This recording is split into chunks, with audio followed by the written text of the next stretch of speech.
అయితే ఈ పితృపక్షాలని తప్పనిసరిగా చేయాలా? మాకు అయ్యగారులు దొరకడం లేదు, మా ఇళ్ళలో ఆచారం లేదు అని చాలామంది అంటారు. మరి తప్పనిసరిగా చేయాలా అంటే, నిజంగా ఆచారం అనేది మనం పాటిస్తూ ఉంటే ఏర్పడేదండి. మన పూర్వీకులు డబ్బు లేకనో, ఆర్థిక పరిస్థితి బాగా లేకనో, శక్తి లేకనో చేయకపోవచ్చు. తర్వాత మనమేమనుకుంటున్నామంటే అది ఆచారం లేదు. మా పూర్వీకులు చేయలే కదండీ! మా ఇంట్లో ఆచారం లేదు అనుకుంటున్నాం. కానీ మనం ఇప్పటి నుంచి చేయొచ్చు. ఈ భాద్రపద మాసంలో సూర్యుడు కన్యా రాశిలోకి ప్రవేశించే సమయమే గదా! ఈ పితృపక్షాలు వచ్చేది. ఆ సమయంలో మన పూర్వీకులందరూ, మన పితృదేవతలందరూ భూలోకంలోకి మన దగ్గరికి వస్తారు. ఈ సమయంలో చేయడం ఉత్తమము.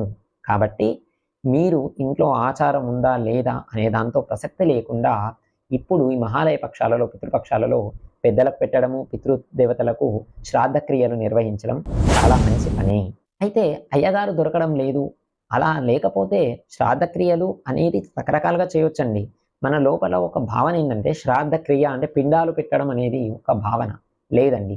మన కులాచారం ప్రకారం పెద్దలకు సమర్పించడమే శ్రాద్ధ క్రియ.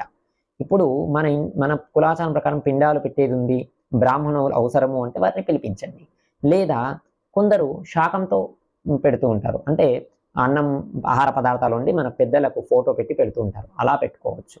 మరికొందరు పిండితో పెడుతూ ఉంటారు. అలా పెట్టుకోవచ్చు. మరికొందరు తిలతర్పణాలు వదులుతారు. అలా పెట్టుకోవచ్చు. ఇవే కాకుండా మన పెద్దల పేరు మీద దానా ధర్మాలు చేసిన అది కూడా శ్రాద్ధ క్రియల కిందికి వస్తుంది.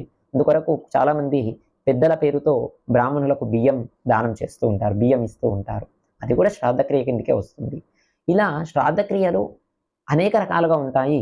బ్రాహ్మణులు దొరకడం లేదు అనే కారణంతో లేదా ఆచారం లేదు అనే కారణంతో శ్రాద్ధ క్రియలు నిర్వహించకపోవడము మంచిది కాదు.